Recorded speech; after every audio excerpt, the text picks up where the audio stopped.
Hello everyone, welcome to a new video. A few weeks ago I went on a 1-week ski trip to the French Alps, more concretely Paradiski, with 6 friends, and today I would like to share with you the cost that we had per person for the trip, as well as which tricks we used to kind of like save more money and also have more flexibility.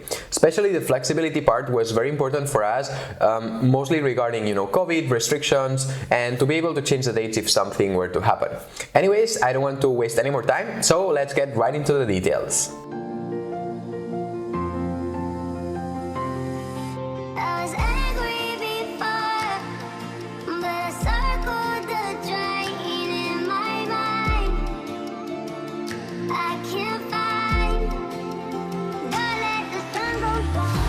The dates that we went there was from January 15th to January 22nd, so from Saturday to Saturday, and this is actually something super common in the Alps. Actually, if you start looking now for accommodation, you will see that most offers only allow you to book from Saturday to Saturday, or at least for a 1 full week. They do this mostly because they know that by doing this, they can already have the apartment fully booked throughout the whole ski season, and if you try to book less days, if they allow it, usually it's much more expensive or even at the same price than if you book the whole week. So you might as well just book the full days. If you don't use the full week and you want to leave earlier, then you just leave earlier. Additionally, when booking a ski trip, you mostly have 2 different options. Either you buy the accommodation separately, so let's say with Airbnb, and then while you are at the resort, you just buy the ski passes as it goes, or you buy a package which includes apartment/hotel plus the ski passes, everything just in one. So as I said, a package.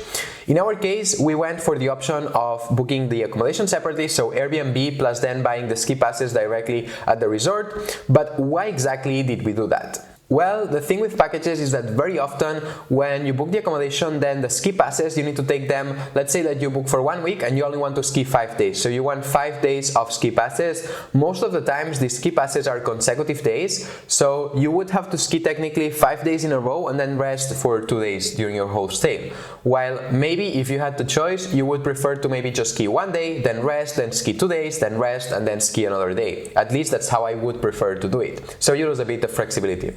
Then also on the flexibility front, the thing with buying a package is that normally you buy it well in advance of your trip, so you don't know how the weather is going to be like. It could be that you buy these 5 consecutive days and then 2 of those days the weather is horrible and maybe even the ski resort closes, or it's just so bad that you don't want to ski, but you already paid for the passes, which is a bit of like money lost. And then we also went with a group with different ski levels, and not everyone wanted to ski the same amount of days, so booking the accommodation separately and everyone just taking the forfeit or the ski passes whenever they wanted, that was a bit better for us. And finally, what we also experienced was that we couldn't book a package and then select, okay, for one person just 5 days of ski, the other one 4, the other one 6, and these kind of things. So not all package options allowed for this. Some yes, some not. And then the final point, of course, was COVID, and we wanted to pay as little as possible in advance just to have the accommodation, and then if somebody was positive or whatever, then we wouldn't have paid so much in advance and we could also just, cancel it. Concluding this point, often packages of accommodation plus ski passes can turn out to be a bit cheaper than booking it separately, but then as I mentioned, you lose flexibility, and it could be that depending on the weather conditions and how it goes, you end up paying more than you would have otherwise just taking it separately on the day based on the weather and the different factors I just mentioned now. And in our case, we actually calculated it and it was turning out to be about the same cost. On the accommodation, we booked an Airbnb, and actually we got one of the cheapest ones we could find in the whole Paradiski, which is a combination of Les Arcs plus La Plagne, in case you are familiar with that area. And the cost per person for 7 nights was of 75 euros, which turns out to be about 11 euros per night. And the apartment was actually quite small, which you can of course imagine just based on the price. The next expense was transportation. In my case, I live a bit north from Barcelona, and as you can see in the screen, we had about 7 hours and 17 minutes of drive to get to the ski resort, or about 723 kilometers. And basically we drove there on a Saturday and we came back on a Saturday, so those 2 days were kind of lost because we were basically just driving the whole day. And since we were 6, we also had all the ski equipment, and some of us were carrying even a snowboard and a ski just for themselves, so quite a lot of stuff. We had to take 2 cars, we simply couldn't fit everyone in just one. And the cost of the fuel plus the tolls plus the parking at the ski resort turned out to be 89.93 euros per person. Next expense was food. On this we just bought everything in the supermarket and then cooked it ourselves, and we didn't go any single day to eat out. The total cost per person on food was of 28.14 euros, and we didn't go to eat out, but we did go to a spa one afternoon and we paid 15.62 euros.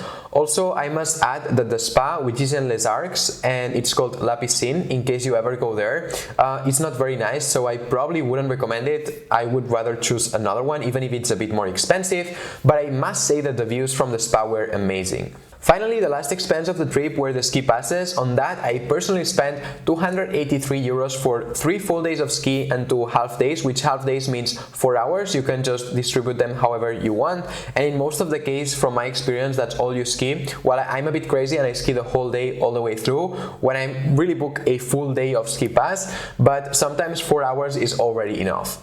And as mentioned though, some of my friends didn't ski all the days or as much as I did, so this was variable across some of us. Also, I must add that we were pretty lucky in terms of the weather. It was super nice every single day. And just in case you're not familiar with Paradiski, it's a ski resort of 425 kilometers of slopes, so lots of slopes, and it was super nice, so I can only recommend it. In total, for the whole week, I ended up spending 491.69 euros, which, considering how expensive skiing is, I think that it was quite okay. Also, even if you take packages, you are not likely to spend less than that when you also account for the fuel and transportation costs to get to whichever ski resort you go in the Alps. So I am actually quite satisfied. And you can also see that from the whole expenses, what's most expensive are just the ski passes. Actually, I must confess that I did spend more than what I just shared now, but that was only because I had a very specific situation, and that is that I broke the ligaments of my right knee on our last day skiing while I was doing jumps and tricks in the snow park. And because of that, very fortunately for me, I have a private health insurance and they basically covered all the costs of it. The only thing that they didn't cover was that I had to buy a knee brace to hold my leg basically straight and keep it from moving and basically doing even more damage to the ligaments that I already had, and the cost of that was 170 euros, which I didn't get reimbursed, but for the rest I did get reimbursed. And I just want to mention that not having a health insurance or a private health insurance when going on trips like this and having accidents can turn out to be super expensive. Just in case you are curious, for the descent from the snow park or the slopes down to the base of the ski resort, which is where they have the medical center, if you don't buy the insurance with the ski pass, they would charge you 370 euros.